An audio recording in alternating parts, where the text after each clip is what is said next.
Oke, kadang-kadang ya sebuah laporan keuangan itu isinya bukan cuma angka loh, tapi bisa juga jadi sebuah cerita yang penuh drama. Nah, kali ini kita bakal bedah laporan keuangan dari sebuah perusahaan yang kalau dilihat sekilas kayaknya lagi ancur-ancuran. Tapi kalau kita gali lebih dalam, ternyata ada cerita transformasi yang luar biasa di baliknya. Langsung aja kita mulai dengan angka yang paling bikin kaget. Ini dia, kerugian bersihnya nyaris 128 juta dolar Amerika. Dan ini cuma buat 9 bulan pertama di 2025. Jelas, angka segede ini langsung bikin banyak investor panik. Tapi pertanyaannya, apa angka ini menceritakan semuanya? Nah, ini dia pertanyaan intinya yang bakal kita coba jawab bareng-bareng. Kerugian masif ini, apakah ini sinyal kapalnya lagi tenggelam? Atau jangan-jangan ini justru harga yang emang harus dibayar buat sebuah lompatan strategis ke masa depan? Yuk kita cari tahu. Sebelum kita gali angkanya lebih dalam, penting banget buat kita ingat kalimat ini. Apalagi pas kita lihat kasus Toba. Apa kerugian besar ini benar-benar cerminan nilai perusahaannya? Atau jangan-jangan ada kekuatan lain yang lagi bermain di belakang layar? Mari kita selami angkanya. Oke, kita mulai bedah dari sini ya. Kita lihat dulu angka-angka utamanya yang bikin pasar cemas. Sebenarnya apa aja sih yang bikin ruginya segede ini? Kalau dari luar, ceritanya emang kelihatan jelek. Pendapatan totalnya turun lebih dari 14%. Buat investor yang cuma lihat sekilas, wah ini udah jelas lampu merah. Tapi di balik penurunan ini ada dinamika internal yang luar biasa. Nah, sekarang waktunya kita kupas lapisan angka pendapatan ini. Karena di baliknya kita bakal nemuin sebuah perusahaan yang kayak terbelah dua. Satu sisinya lagi sekarat, tapi sisi yang satunya lagi meledak pertumbuhannya. Nah, ini dia yang paling menarik. Coba lihat kontrasnya. Gila kan? Pendapatan dari bisnis lamanya, kayak batu bara dan pembangkit listrik, itu anjlok parah, lebih dari 60%. Tapi di saat yang bersamaan, segmen barunya yaitu pengelolaan limbah itu meroket lebih dari 1000%. Dari yang tadinya cuma 9 jutaan dolar, jadi hampir 112 juta dolar. Ini petunjuk besar pertama kita. Dan grafik ini nunjukin pergeseran itu dengan sangat jelas. Cuma dalam setahun, porsi pendapatan dari bahan bakar fosil anjlok dari 80% jadi tinggal 57%. Sementara itu, bisnis hijau dan limbah yang tadinya hampir nggak ada kontribusinya, sekarang nyumbang hampir 40% dari total pendapatan. Ini bukan lagi sekedar perubahan kecil, ini revolusi di dalam perusahaan.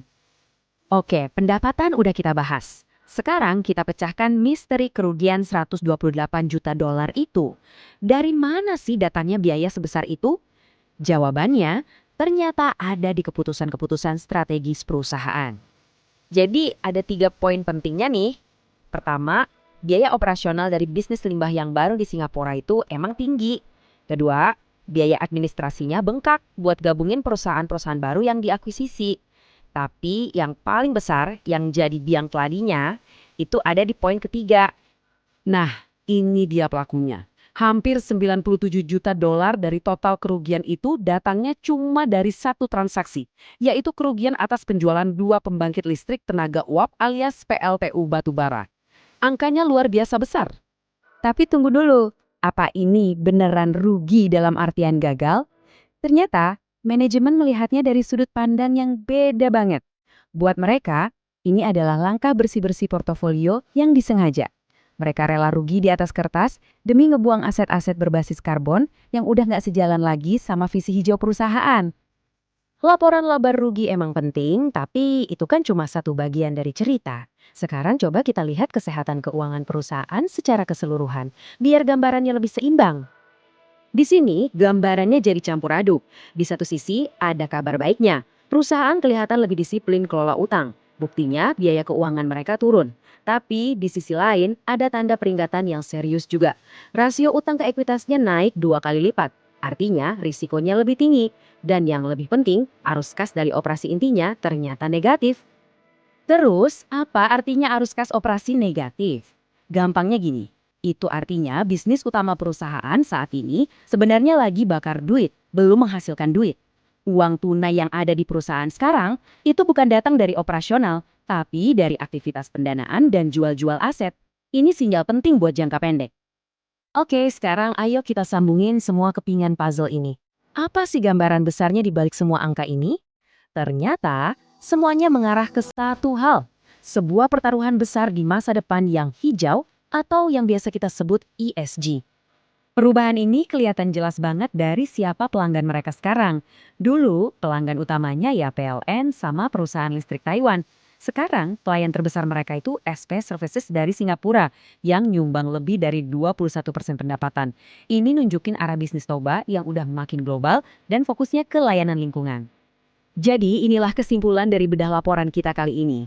Kalau Anda cuma baca angka laba ruginya, ceritanya adalah tentang kegagalan. Tapi kalau Anda baca strategi di baliknya, ceritanya jadi tentang sebuah transformasi yang berani dan penuh visi. Intinya, strategi Toba itu begini. Mereka sengaja rugi buat membuang masa lalu yang berbasis fosil, dan mereka bertaruh besar buat jadi pemain utama global di sektor hijau. Ini adalah pertaruhan yang risikonya tinggi, tapi mereka yakin tren ESG jangka panjang bakal ngasih imbal hasil yang jauh lebih besar daripada kerugian jangka pendek yang mereka alami sekarang. Dan analisis ini ninggalin kita dengan satu pertanyaan penting.